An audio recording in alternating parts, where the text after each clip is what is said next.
Shalom. सबको जय मसीह की। परमेश्वर का धन्यवाद हो। आप सभी का स्वागत है यूट्यूब चैनल के द्वारा। हम आपके सामने प्रस्तुत हो रहे हैं और परमेश्वर की महिमा करते हैं, परमेश्वर की स्तुति करते हैं कि प्रभु ने आज वापस एक बार आप सबके सामने आकर परमेश्वर का वचन प्रकट करने के लिए अपना अनुग्रह किया। हालेलुया। तो हम चाहते हैं आप सभी बहुत खुश होंगे। आपने लास्ट एपिसोड देखा होगा और लास्ट पार्ट में हमने एस्तर के बारे में देखा था कि एस्तर कैसे बंदीवान बना के ले जाया गई थी और फिर भी उस जगह के ऊपर वो परमेश्वर की ऐसी फेवर को पाती है, ऐसा अनुग्रह पाती है कि वो एक गुलाम से सारे 127 प्रांत जिसमें हिंदुस्तान भी शामिल था उस समय में, उसकी भी वो रानी बनी। हालेलुया। राजा अहाश्वेरोश मतलब क्षयर्स राजा की वो पट रानी बनी और परमेश्वर का बहुत बड़ा अनुग्रह एस्तर के ऊपर था। और आज आगे हम देखेंगे कि परमेश्वर कैसे अपनी प्रसन्नता, अपना अनुग्रह, अपना फेवर दिखाता है। हालेलुया। तो आए हम प्रार्थना करेंगे। धन्यवाद पिता परमेश्वर, आपकी महिमा करते हैं, आपकी स्तुति करते हैं ये समय के लिए प्रभु, जो समय आपने हमें दिया है। पवित्र आत्मा पूरी रीत से आप अगुवाई करें और जो भी वचन यहाँ से प्रकट हो पिता परमेश्वर प्रभु, पवित्र आत्मा मेरे होठों को छू ले और जिनके कान है वो सुन ले आत्मा कलीसिया से क्या कहती है और ये वचन इनके जीवन में कार्यरत होने पाए। प्रार्थना यीशु के नाम में करते हैं और परमेश्वर के लोग कहेंगे आमीन और आमीन। हालेलुया। तो आए हम आज देखेंगे परमेश्वर के वचन में से, लास्ट एस्तर के पुस्तक में से हमने देखा था और आज हम आगे देखना चाहते हैं कि कैसे परमेश्वर अपनी फेवर, जिसके ऊपर परमेश्वर प्रसन्न है, जो आज्ञा पालन में चलने वाला है, जो परमेश्वर की इच्छा और योजना में चलता है, उनके ऊपर परमेश्वर अपनी कैसी फेवर प्रकट करता है वो हम देखते हैं। और ऐसी परमेश्वर की फेवर अगर आप भी पाना चाहते हैं तो आप भी एस्तर और मोर्देkai के समान अपने जीवन को बनाएं। हालेलुया। तो आए हम वचन में जाएंगे। एस्तर का पुस्तक और उसका 3 अध्याय और उसकी 3 आयत से हम पढ़ेंगे। तब राजा के कर्मचारी जो राजभवन के फाटक में रहा करते थे, उन्होंने मोर्देkai से पूछा, तू राजा की आज्ञा का क्यों उल्लंघन करता है? जब वे उससे प्रतिदिन ऐसा ही कहते रहे और उसने उनकी एक न मानी, तब उन्होंने यह देखने की इच्छा से कि मोर्देkai की यह बात चलेगी कि नहीं, हामान को बता दिया। उसने उनको बता दिया था कि मैं यहूदी हूँ। हालेलुया। जब हामान ने देखा कि मोर्देkai नहीं चुकता और न मुझको दंडवत करता है, तब हामान बहुत ही क्रोधित हुआ। उसने केवल मोर्देkai पर हाथ उठाना अपनी मर्यादा से कम जाना, क्योंकि उन्होंने हामान को यह बता दिया था कि मोर्देkai किस जाति का है। इसलिए हामान ने क्षयर्स के साम्राज्य में रहने वाले सारे यहूदियों को भी मोर्देkai की जाति जानकर नष्ट कर डालने की युक्ति निकाली। आमीन। हालेलुया। तो यहाँ पर हम देखते हैं परमेश्वर के वचन में कि एस्तर जो मोर्देkai की चचेरी बहन थी और उसके माता पिता मर जाने के बाद मोर्देkai ने उसका लालन पालन किया था और वो भी उसके साथ बंदीवान बना के लाई गई थी और वहां पर भी वो हमेशा मोर्देkai की आज्ञा का पालन करती रही थी। और जब हम आज्ञा का पालन करते हैं, परमेश्वर की योजना और इच्छा में चलते हैं, परमेश्वर के डिवाइन लोग जो हमें दिए जाते हैं उनकी संगति में रहते हैं। जैसे मोर्देkai एस्तर के माता पिता मर जाने के बाद मोर्देkai ने उसको संभाला था, तो वो उसको छोड़कर और कहीं भाग नहीं गई थी, लेकिन उसकी ही संगति में वो बनी रही थी। और ऐसे ही जब हम परमेश्वर के डिवाइन लोग हमारे जीवन में दिए जाते हैं, उनकी संगति में रहते हैं, और परमेश्वर की इच्छा और योजना पे चलते हैं और परमेश्वर की आज्ञाओं का पालन करते हैं तो परमेश्वर हमारे जीवन में बड़े से बड़ा कार्य करता है और परमेश्वर की फेवर हमारे ऊपर आती है। तो यहाँ पर हम देखते हैं कि वो मोर्दके जो एस्तर का चचेरा भाई था, मोर्दके राजा के जो महल था उसके फाटक के पास बैठा करता था और मोर्दखाई ये परमेश्वर की एक बहुत बड़ी फेवर में चल रहा था। एस्तर भी परमेश्वर की बहुत बड़ी फेवर में चल रही थी और वचन ऐसा कहता है कि हमदाता के पुत्र हामान को जब अहाश्वेरोस राजा ने उच्च पद दिया, राज्य में उच्च पद दिया, उसको उसका सिंहासन बड़ा बनाया और जब वो फाटक में से आया जाया करता था, कौन था वो? अगागी हमदाता के पुत्र हामान, 3 अध्याय और उसकी पहली आयत में लिखा हुआ। तो मोर्दके उसको दंडवत नहीं करता था, ना ही उसके आगे झुकता था। इसके लिए सारे कर्मचारी और जो भी राजा के महल में काम करने वाले थे वो उसको देखते थे। हालेलुया। दुनिया हमें देखती है कि हम क्या करते हैं परमेश्वर के लिए और दुनिया हमें ये देखती है कि हम किस बात के ऊपर परमेश्वर के साथ बने रह के अपने जीवन को आगे ले जाते हैं। तो यहाँ पर भी लोग देखते थे कि ये क्यों नहीं झुकता, सारे झुकते हैं लेकिन ये क्यों दंडवत नहीं करता। और हामान जो बड़ा सेनापति बनाया गया था, उसके आगे जब वो नहीं झुकता था तो सबने उसको पूछा किया और उसने बताया कि मैं एक यहूदी हूँ। हालेलुया, मैं एक यहूदी हूँ।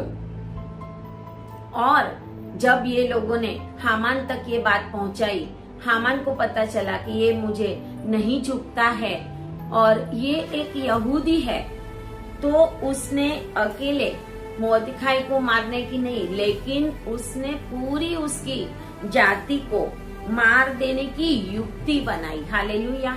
जब हम परमेश्वर की योजना में चलते हैं, जब हम परमेश्वर के संग चलते हैं, जब हम परमेश्वर की उपस्थिति में रहते हैं, तो शैतान भी हमें देखता रहता है और शैतान भी हमें परेशान करने की बहुत सारी कोशिश करता है। शैतान भी हमें मार डालने की भी कोशिश करता है और हमारे ऊपर ऐसी बातें आ जाती है कि कभी हमें लगता है कि क्या परमेश्वर ने हमें छोड़ दिया, लेकिन परमेश्वर ने हमें छोड़ा नहीं होता। परमेश्वर ये देख रहा होता है कि कठिन परिस्थिति में हम क्या करते हैं। हालेलुया। तो यहाँ पर हामान ने जो योजनाएं बनाई, तो वचन कहता है कि हामान ने मोर्दके को मारने के बदले में सारी यहूदी जाति को मारने की क्यों उसके मन में इच्छा हो गई, क्यों उसने ऐसी योजना बनाई कि अकेले मोर्दके को नहीं, अकेले मोर्दके को नहीं लेकिन पूरी यहूदी जाति को। क्योंकि जब उसने जाना कि मोर्दके किस जाति का है तो उसने सारी जाति को नष्ट करने की योजना बनाई। हालेलुया। जब आप परमेश्वर की उपस्थिति में चलोगे तो आपका जो कुछ भी है वो शैतान नष्ट करने की कोशिश करेगा, अय्यूब के समान। हालेलुया। लेकिन फिर भी हमें परमेश्वर की उपस्थिति में बने रहना है। और यहाँ पे एक बहुत बड़ा रीजन वचन में हम देखते हैं कि अगागी हमदाता के पुत्र हामान, तो वो अगागी हमदाता का पुत्र हामान क्यों योजना बनाता है, तो हम देखते हैं कि निर्गमन उसका 70 अध्याय और उसकी 14 और 15 आयत में, निर्गमन 17, एक्सोडस 17, 14 और 15 में लिखा हुआ है कि जब अमालेकियों के सामने युद्ध हो रहा था, तो मूसा ने यहोशू को लड़ाई लड़ने को कहा था और मूसा के हाथ हारून और हूर ने पकड़ के रखे थे और इजरायली जीतते जाते थे। हालेलुया। वो भी अमालेकी थे। और जो ये हामान था, ये अगागी हमदाता के पुत्र। अगागी मतलब अगाग जो अमालेकी राजा था, अगाग कौन था? अमालेकी राजा था, और ये अमालेकी राजा का वंशज था हामान। हालेलुया। और अमालेकी और इजराइलियों का हमेशा युद्ध होता रहता था। और ये जो अगाग राजा का वंशज था हामान, तब उसके मन में ये आया कि ये यहूदी है, तो फिर तो मैं सारी प्रजा का नाश करूंगा। क्यों? क्योंकि यहूदी और इजराइलियों के बीच में पहले से बैर था। और यहोशू ने जब मूसा के हाथ ऊपर खड़े करके रखे थे हारून और हूर ने, और यहोशू ने युद्ध जीता, और 14 और 15 आयत में लिखा है कि परमेश्वर ने कहा था मूसा को कि इस बात को तो पुस्तक में लिख ले कि यहोशू को सुना दे कि मैं आकाश के नीचे से अमालेक का स्मरण भी पूरी रीति से मिटा दूंगा। और लिखा है कि मूसा ने एक वेदी बनाई जब वो जीते तभी अमालेकियों के सामने, और उसका नाम यहोवा निस्सी रखा था। हालेलुया। उसका नाम यहोवा निस्सी रखा था। और ये अमालेकी, ये अगाग राजा के वंश में आने वाला ये हामान था, और इसके लिए उसको यहूदियों के ऊपर बहुत क्रोध था, बहुत जलन थी अंदर से। शत्रु की जलन, शत्रु का क्रोध आपको नष्ट करने की कोशिश करेगा। जब आप परमेश्वर में हैं, जब आप परमेश्वर की उपस्थिति में रहते हैं, तो शैतान आपको मार डालने की कोशिश करेगा। लेकिन अगर आपके पास परमेश्वर की फेवर है, हालेलुया, अगर आपके पास परमेश्वर की फेवर है, तो शैतान आपका कुछ भी नहीं बिगाड़ सकेगा, कुछ भी नहीं बिगाड़ सकेगा। हालेलुया। और दूसरा एक वचन हम देखते हैं कि पहला शमूएल उसका 15 अध्याय और उसकी 8 आयत में, 15 अध्याय और उसकी 8 आयत में, और जो 15 अध्याय है वो भी शाऊल ने जब अमालेकी के सामने युद्ध किया, जब परमेश्वर ने कहा था कि सारे अमालेकी का किसी का भी कुछ भी नहीं बचने देना, गाय भैंस बैल बकरियां बच्चा स्त्री जेंट्स पुरुष लोग जो भी है सबको मार देना। तो शाऊल ने पाप किया था। कि शाऊल ने क्या किया था 8वें आयत में, कि उसके राजा अगाग को जीवित पकड़ा, बल्कि परमेश्वर ने बोला था उसको मार देना, कि कुछ भी अमालेकी का जीवित मत रखना, लेकिन उसको जिंदा पकड़ा और उसकी सब प्रजा को तलवार से नष्ट कर डाला। परंतु अगाग पर और जो जो अच्छी अच्छी चीजें थी वो उस पर उसने अनुग्रह दर्शाया, और उसको उसने नहीं मारा। और हम देखते हैं आगे आगे उसमें कि शामुएल ने जब परमेश्वर को क्रोध आया और परमेश्वर ने शाऊल को हटाया और दाऊद को राजा बनाने का निश्चय किया, और उस समय सामुएल ने अगाग राजा का पकड़ के टुकड़े टुकड़ा कर दिया था। ये ही अगाग राजा जो था, ये ही जो अमालेकी का राजा अगाग था, जिसके टुकड़े टुकड़े करने का परमेश्वर ने वचन दिया था। शाऊल ने ऐसा नहीं किया, लेकिन शमूएल ने उस राजा को जब पकड़ा था शाऊल ने जिंदा, तो उसके टुकड़े किए थे, और इसके लिए ये बैर चला आता था। हालेलुया। और हामान जो अगागी हमदाता का पुत्र था, उसने ये योजना बनाई थी कि मैं पूरी यहूदी प्रजा का नाश करूं। और हम देखते हैं कि जब उसने योजना बनाई तो पैसा देकर परमेश्वर के लोगों को मारने के लिए राजा के पास जो अंगूठी थी, राजा की जो अंगूठी सारे कायदा कानून के ऊपर लगाई जाती थी, वो अंगूठी भी राजा ने उसको दी। उसने राजा को मनवा लिया यहूदी प्रजा का नाश करने के लिए गलत बातें बोल बोल कर, और ऊपर से उनको मारने के लिए 10,000 किक्कर चांदी भी देने को बोला। आपका शत्रु आपको मारने के लिए पैसा भी दे सकता है। हालेलुया। शैतान आपके लिए बहुत सारी योजनाएं कर सकता है। अगर आप परमेश्वर की योजना में है तो पैसा देकर मारने के लिए शैतान ने जो योजना बनाई है वो भी आपके जीवन में कभी भी सफल नहीं होगी। हालेलुया।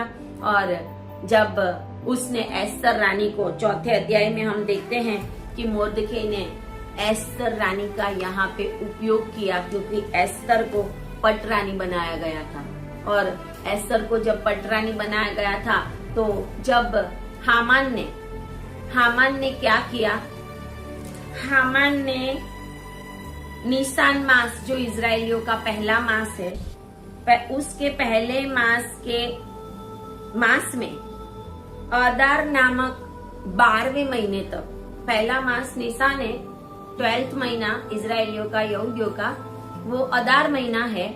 तो पहले मास के 13वें दिन चिट्ठियां निकाली गई कि कौन से दिन पूरे साल में, कौन सा दिन हम डिसाइड करेंगे यहूदियों को मारने के लिए, क्योंकि वो हिंद से लेकर कुश तक जो अहश्वेरोस राजा, क्षयर्स राजा 127 प्रांतों के ऊपर राज कर रहा था, सभी के सभी यहूदियों को ये मारना चाहता था, सभी यहूदियों को मारना चाहता था। इसके लिए एक दिन ठहराता है और पूर्व मतलब चिट्ठी पूर्व डालता है वो, और पहले महीने के 13वें दिन पूर्व डाली जाती है और चिट्ठी निकलती है 12वें महीने के 13वें दिन, मतलब एग्जैक्ट 11 महीने के बाद। Hallelujah, exact. देखो, शत्रु योजना तो करता है, लेकिन परमेश्वर इसमें भी गैप कर देता है, परमेश्वर इसमें भी विलंब कर देता है। अगर चिट्ठी निकलती दूसरे दिन की तो दूसरे दिन ही वो लोग यहूदी लोगों को मार देते,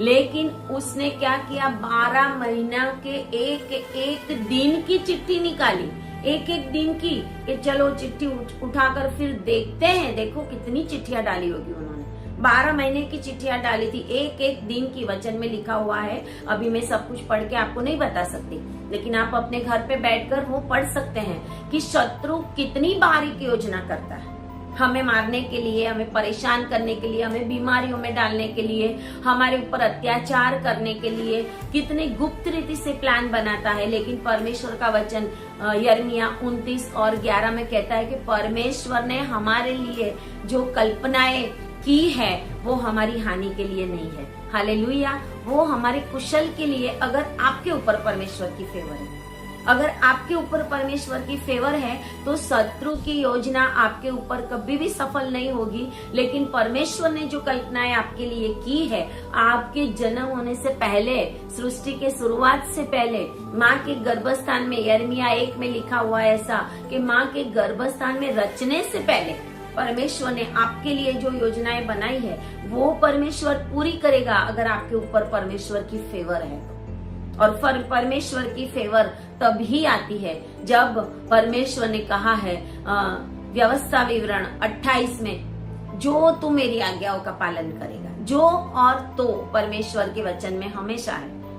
हम कभी भी कुछ गलत होता है हमारे साथ तो सारे अच्छे अच्छे वचन बोलने लगते हैं, हम बीमार होते हैं तो वो बीमारियों के वचन बोलने लगते हैं, शैतान बांधता है तो मत्ती 18 अरे मैं खोल देता हूँ इसको, कोई परेशानी आती है हम बोल देते हैं। लेकिन परमेश्वर का वचन ऐसे काम नहीं करता। हालेलुया, जो तू परमेश्वर की आज्ञा में रहेगा तो ये तो बहुत सारे मसीह लोग भूल जाते हो। बहुत सारे महामारियों के दिन आए, बहुत सारे लोगों ने वचन का क्लेम किया फिर भी मर गए, यहाँ तक कि परमेश्वर के दास भी मर गए। बहुत सारे लोग परमेश्वर की योजना में उनकी सेवा पूरी होने की वजह से गए, लेकिन बहुत सारे दास ऐसे हुए थे कि जो परमेश्वर की योजना में साउल के जैसा रिजेक्ट किए हुए थे। और आने वाले समय में भी बहुत कुछ ऐसा होने वाला है। लेकिन जब हम परमेश्वर की फेवर में होंगे तो चांदीपुर क्या कोई भी वायरस आपको टच नहीं कर सकता, आपके घराने को टच नहीं कर सकता, क्योंकि परमेश्वर का वचन कहता है यहोशू 24 और 15 में कि मैं और मेरा घराना परमेश्वर की सेवा करेंगे। क्या आप और आपका घराना परमेश्वर की सेवा करते हैं, परमेश्वर को वफादार रहते हैं, परमेश्वर के वचन में रहते हैं? जैसे एस्तर मोर्दके के साथ बनी रही थी, उसकी संगति में मोर्दके ने उसको परमेश्वर के वचनों को सिखाया होगा, परमेश्वर की आज्ञाओं को सिखाया होगा, और उसने उसकी आज्ञा को मानकर महल में रानी बनने के लिए वो कुंवारी लड़कियों के साथ गई थी वो, और सबके ऊपर नहीं लेकिन उसके ऊपर परमेश्वर की फेवर आई, उसके ऊपर हेगे खोजा की भी फेवर आई, लोगों की भी फेवर आई, लोगों भी प्रसन्न हुए उनके ऊपर। और बाद में जब राजा के पास जाती है तो राजा भी प्रसन्न होता है। और जब आपके जीवन के ऊपर परमेश्वर की फेवर है तो परमेश्वर आपको ऊंची ऊंची जगहों पे ले जाएगा। परमेश्वर ने आपके लिए जो जगह ठहराई है वो जगह पे परमेश्वर आपको जरूर लेके जाएगा, लेकिन ये है कि आपको रिस्क उठाना पड़ेगा। हालेलुया।